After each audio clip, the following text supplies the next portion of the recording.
के बीच धर्मेंद्र यादव का बयान सामने आया है। बीजेपी सरकार पर जमकर निशाना साधा है। बीजेपी से सभी लोग परेशान हैं, धर्मेंद्र यादव ने कहा है।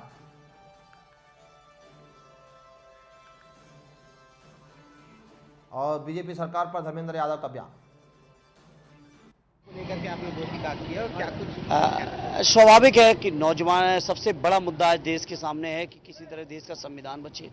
संविधान बचेगा तो लोकतंत्र बचेगा, लोकतंत्र बचेगा तो आरक्षण बचेगा, संविधान बचेगा तो लोगों को न्याय, हक, अधिकार जो दिया है बाबा साहब ने वो सब बचेगा। उसी को बचाने के लिए चुनाव होने जा रहा है, जातिगत जनगणना बचाने के लिए चुनाव होने जा रहा है, किसानों की आमदनी बढ़ाने के लिए चुनाव होने जा रहा है, बेरोजगारों को रोजगार देने के लिए चुनाव होने जा रहा है, अग्निवीर की स्कीम खत्म करने के लिए चुनाव हो रहा है।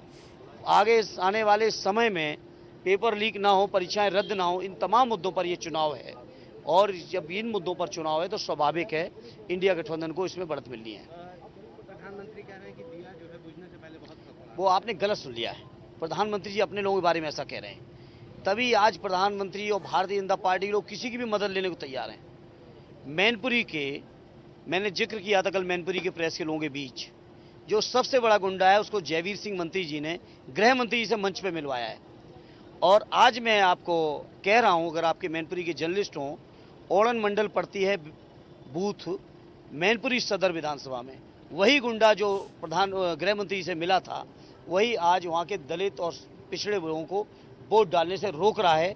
आपको यकीन ना हो तो ओड़न मंडल चले जाइए। प्रधानमंत्री ये भी कह रहे हैं कि अगर इंडिया गठबंधन सत्ता में आता है तो आरक्षण चीन के मुसलमानों को दे देगा। मुझे खुशी है प्रधानमंत्री जी इस बात को स्वीकार करने लगे कि अगर इंडिया गठबंधन सरकार में आता है।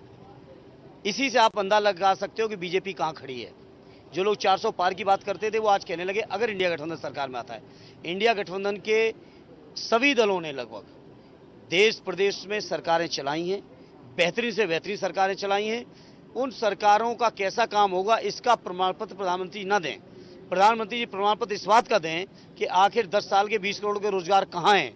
वो इस बात का दें कि बाबा साहब का, भीमराव अंबेडकर जी का बनाया हुआ संविधान क्यों खतरे में। वो इस बात का जवाब दें लोकतंत्र क्यों खतरे में। वो इस बात का जवाब दें लोकतंत्र का चौथा स्तंभ मीडिया की आज आज़ादी क्यों छीनी हुई है। आज उनको प्रधानमंत्री के तौर पर 10 साल में बताना चाहिए था देश को, जो कि बताने को कुछ बचा नहीं है।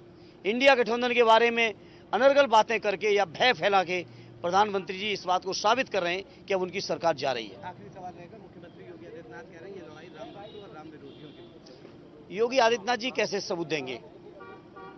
जो भगवान राम के पात्र बने थे रामायण में, उनको भी धोखा दे दिया योगी जी ने और भाजपा ने। जो भगवान राम के पात्र बने थे रामायण सीरियल में, कम से कम उनको ही धोखा ना देते। अरुण गोविल जी को उनको भी तो धोखा दे दिया। ये बात मैं तो नहीं कह रहा हूं, ये बात तो उन्होंने स्वयं कही है। तो बीजेपी के लोग सबको धोखा देते हैं और प्रधानमंत्री जी या योगी जी नहीं सर्टिफिकेट दे सकते हैं।